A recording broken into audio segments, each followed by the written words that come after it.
Sub heading قسطنطنیہ کا محاصرہ۔ ان فتوحات کے بعد جن کا اکثر حصہ بغیر کسی جنگ کے ہاتھ آیا تھا، بایزید پھر درِ دانیال کو عبور کر کے اورنا چلا گیا۔ اس درمیان میں جان پلیولوگس نے قسطنطنیہ کے 3 گرجے مسمار کرا دیے تھے اور وہ ان کے سامان سے نئے قلعے تعمیر کرنا چاہتا تھا۔ بایزید نے اس ارادے سے شہنشاہ کو باجبر باز رکھا۔ چند ہی دنوں کے بعد جان کا انتقال ہو گیا۔ اس کا لڑکا منوئل، جو کچھ عرصے سے بایزید کے دربار میں مامور تھا، شہنشاہ کے انتقال کی خبر سن کر چپکے سے بھاگ کر قسطنطنیہ پہنچا اور اپنے باپ کا جانشین ہوا۔ بایزید کو یہ بات ناگوار ہوئی اور اس نے قسطنطنیہ کا محاصرہ کر لیا۔ 7 مہینے تک محاصرہ جاری رہا۔ پھر چونکہ بایزید کو بلغاریہ میں سجمنٹ شاہ ہنگری کے جارحانہ اقدام کو روکنے کے لیے فوجیں درکار تھیں، اس لیے اس نے 10 سال کے لیے صلح کر کے محاصرہ اٹھا لیا۔ شرائط صلح بہت سخت تھیں۔ سالانہ خراج کی رقم 30,000 طلائی کراؤن مقرر ہوئی۔ مسلمانوں کے لیے قسطنطنیہ میں ایک شرعی عدالت قائم کی گئی، جس میں بایزید نے ایک ترکی قاضی مقرر کیا، اور کلیسائے مشرق کے اس مرکز میں ایک عالی شان مسجد بھی تعمیر کی گئی، جس کے میناروں سے توحید اسلامی کا اعلان ہونے لگا۔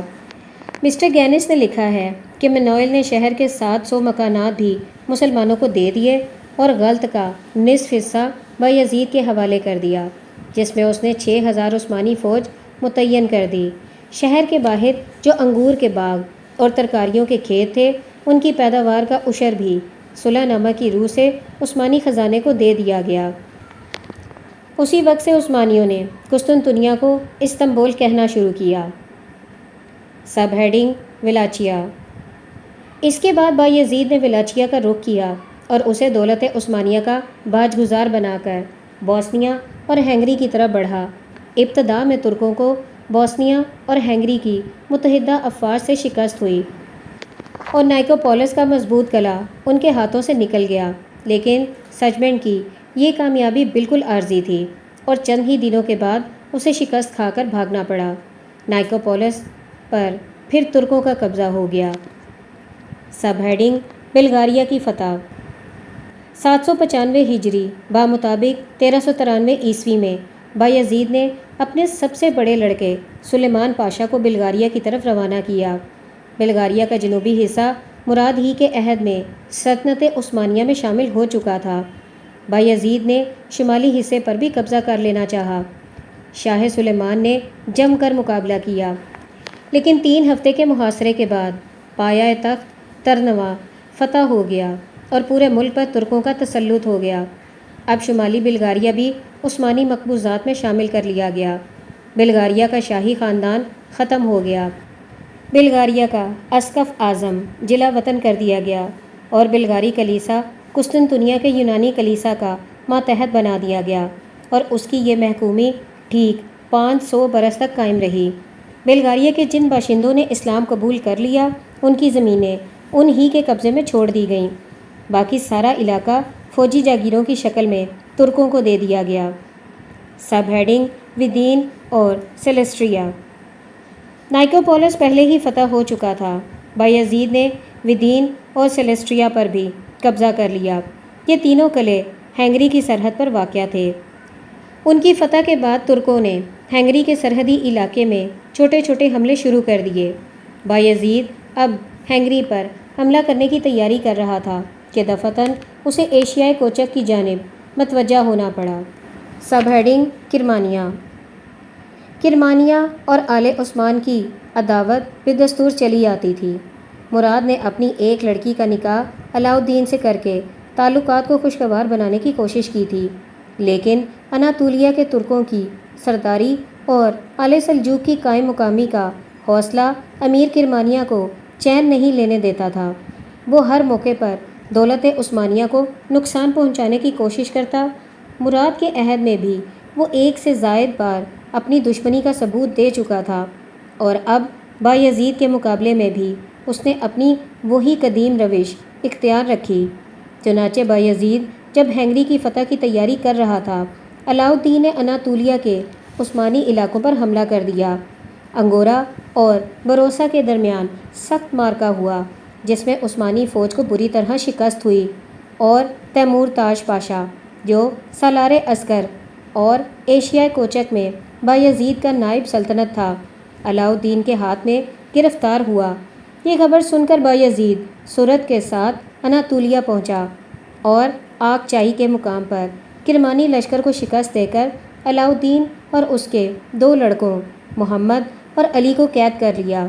علاؤ الدین اور اس کے دونوں لڑکے تیمور تاج پاشا کی حراست میں رکھے گئے اور اس نے بایزید کی اجازت کے بغیر تینوں کو پھانسی دے دی۔ بایزید یہ معلوم کر کے بہت برہم اور رنجیدہ ہوا، لیکن پھر اس مقولے کو یاد کر کے خاموش ہو گیا کہ ایک امیر کی موت اتنی بری نہیں جتنا ایک صوبے کا نقصان۔ لارڈ ایورسلے نے اس ترکی مقولے کو قرآن کریم کی ایک آیت قرار دیا ہے اور لکھا ہے کہ اس آیت کے باموجب بایزید نے اپنی فوج کو حکم دیا کہ کرمانیہ کی پوری ریاست پر قبضہ کر کے اسے سلطنت عثمانیہ میں شامل کر لیا جائے۔ اسلام کی دشمنی میں اتنا سفید جھوٹ جو 20ویں صدی کے ایک انگریز مورخ کے قلم سے نکلا ہے، قرون وسطیٰ کے مسیحی مفتریوں کو بھی نہ سوجا ہوگا۔ بہرحال کرمانیہ پر بایزید کا قبضہ ہو گیا اور ایشیائے کوچک میں سلجوکیوں کی قائم مقامی کے لیے اب آل عثمان کا کوئی حریف باقی نہ رہا۔ سب ہیڈنگ بقیہ ترکی ریاستیں۔ اس کے بعد 795-96 ہجری بمطابق 1393-94 عیسوی میں بایزید نے سواس، سمسون اور اماسیا میں اپنی فوجیں روانہ کیں اور ان علاقوں کو بھی فتح کر لیا۔ اب صرف ریاست قسطمونی سلطنت عثمانیہ میں شامل ہونے سے رہ گئی تھی۔ دوسری مفتوحہ ریاستوں کے امراء قسطمونی میں جا کر پناہ لیتے تھے۔ بایزید نے اسی امر کو بنائے مخالفت قرار دے کر قسطمونی پر بھی حملہ کیا اور اناطولیہ کی اس آخری ترکی ریاست کو بھی اپنی سلطنت میں شامل کر لیا۔ سب ہیڈنگ سلطان بایزید۔ ان فتوحات کے بعد امیر کا لقب، جسے اب تک عثمانی فرما روا اختیار کرتے آئے تھے، بایزید کو اپنی عظمت و شان کے مقابلے میں فروتر معلوم ہونے لگا۔ چنانچہ اس نے مصر کے عباسی خلیفہ کی اجازت سے سلطان کا لقب اختیار کر لیا۔ خلیفہ کو عملاً اگرچہ کوئی اقتدار حاصل نہ تھا، تاہم اسلامی دنیا میں اس کی مذہبی حکمرانی اب بھی تسلیم کی جاتی تھی، اور بایزید جیسے بادشاہ کو بھی، جو اپنی سطوت میں یورپ اور ایشیا کے بڑے سے بڑے فرما رواؤں کا حریف تھا، سلطان کے لقب کو جائز قرار دینے کے لیے خلیفہ ہی کا فرمان حاصل کرنا پڑا۔ اس موقع پر لین پال عام مورخوں سے اختلاف کرتے ہوئے لکھتا ہے کہ آل عثمان میں بایزید پہلا شخص نہیں ہے جس نے سلطان کا لقب اختیار کیا، بلکہ برٹش میوزیم اور دوسرے مقامات پر عثمانیوں کے جو سکے محفوظ ہیں ان سے ثابت ہوتا ہے کہ اور خان اور مراد اول بھی اپنے سکوں پر سلطان کا لقب کندہ کراتے تھے۔ عثمان کے نام کا کوئی سکہ موجود نہیں، کیونکہ اگرچہ سلطان علاؤ الدین سلجوقی نے اسے اپنا سکہ جاری کرنے کی بھی اجازت دے دی تھی، تاہم اس نے اس حق کو استعمال نہیں کیا اور غالباً پہلا عثمانی سکہ اور خان کے عہد میں جاری ہوا۔ پس بایزید کے لیے سلطان کا لقب صرف اس بنا پر ایک نئی چیز ہو سکتا ہے کہ اس نے اس کے لیے خلیفہ اسلام کی اجازت بھی حاصل کر لی۔ سب ہیڈنگ وقفہ عیش۔ یورپ اور ایشیا۔ ان عظیم الشان فتوحات کے بعد بایزید نے کچھ دنوں آرام کرنے کا قصد کیا اور ہمتاً محل سرا کے عیش و نشاط میں محو ہو گیا۔ شہزادی ڈیسپنیا کی ترغیب سے اس نے شراب بھی شروع کر دی تھی، جسے اس وقت تک کسی عثمانی نے ہاتھ نہیں لگایا تھا۔ شراب کا سرور عیش کے دیگر لوازم کا بھی متقاضی ہوا، اور پھر تو اس سلسلے کی کوئی برائی ایسی نہ تھی جو باقی رہی ہو، لیکن جام و صبور کی یہ تمام سرمستیاں بایزید کے قوائے عمل کو مزاحمل نہ کر سکیں، اور جب اس نے سنا کہ یورپ نے ایک زبردست صلیبی اتحاد قائم کر کے سلطنت عثمانیہ کے استحصال کا بیڑا اٹھایا ہے، تو عیسائیوں کے مقابلے کے لیے یوں اٹھ کھڑا ہوا جیسے کوئی خواب شیریں سے آسودہ ہو کر تازہ قوت کے ساتھ بیدار ہوتا ہے۔ سب ہیڈنگ صلیبی اتحاد۔ جنگ قسمدہ کے بعد سرویا کی تسخیر نے ہنگری کی آزادی کو تخت خطرے میں ڈال دیا تھا، خصوصاً نائکوپولس، ودین اور سیلیسٹریا کے فتح ہو جانے کے بعد ترکوں کے لیے ہنگری کا راستہ کھل گیا تھا۔ ان کے متواتر حملوں سے عاجز آ کر سچمنڈ شاہ ہنگری نے یورپ کی عیسائی سلطنتوں سے مدد کی درخواست کی۔ چونکہ ہنگری کلیسائے روما سے وابستہ تھا، اس لیے یورپ نے بھی اس کی سرپرستی کی اور ترکوں کے خلاف ایک صلیبی جنگ کی تبلیغ شروع کر دی۔ اب تک ترکوں کے خلاف عیسائیوں کا جو اتحاد قائم ہوا تھا، اس میں مغربی یورپ کی حکومتوں نے تو کوئی حصہ نہیں لیا تھا۔ اس مرتبہ سچمنڈ کی خاص کوشش یہ تھی کہ فرانس بھی اس کی مدد کے لیے اپنی فوجیں روانہ کرے۔ اتفاق سے اس زمانے میں فرانس اور انگلستان کے درمیان جنگیں موقوف تھی، جس کی وجہ سے فرانس کو اس اتحاد کی شرکت میں تامل نہ ہوا۔ فرانس اور برگنڈی کے پرجوش جوان بھی مشرقی یورپ کے میدانوں میں اپنی شجاعت کے جوہر دکھانے کے لیے بے چین تھے۔ طے یہ پایا کہ ڈیوک آف برگنڈی کا لڑکا کاؤنٹ ڈی نیورس ایک فوج لے کر شاہ ہنگری کی مدد کے لیے روانہ ہوا اور وہی فرانسیسی اور دوسرے سوار دستوں کا سالار عسکر مقرر کیا جائے۔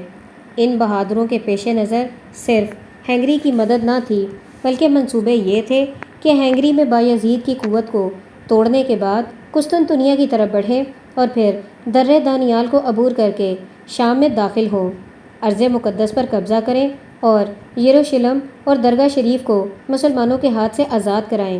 غرض شہرت اور ناموری کے شوق میں مبارزین جوگ در جوگ اکٹھا ہونے لگے۔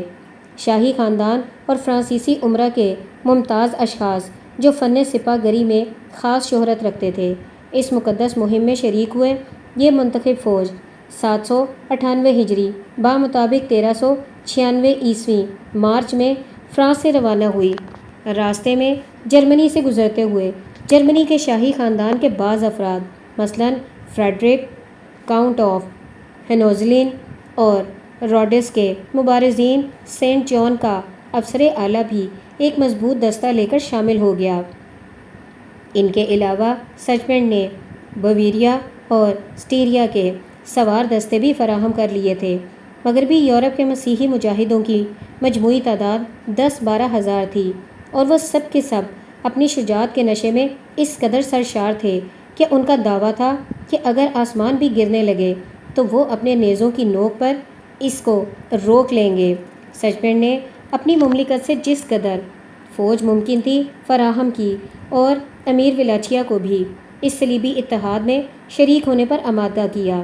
حالانکہ تھوڑے ہی دنوں پہلے ولاچیا اور دولت عثمانیہ میں صلح ہو چکی تھی اور امیر ولاچیا سالانہ خراج ادا کرنے کا معاہدہ کر کے اپنی خود مختاری برقرار رکھ سکا تھا۔ مسیحی فوجوں کی مجموعی تعداد 1 لاکھ تھی۔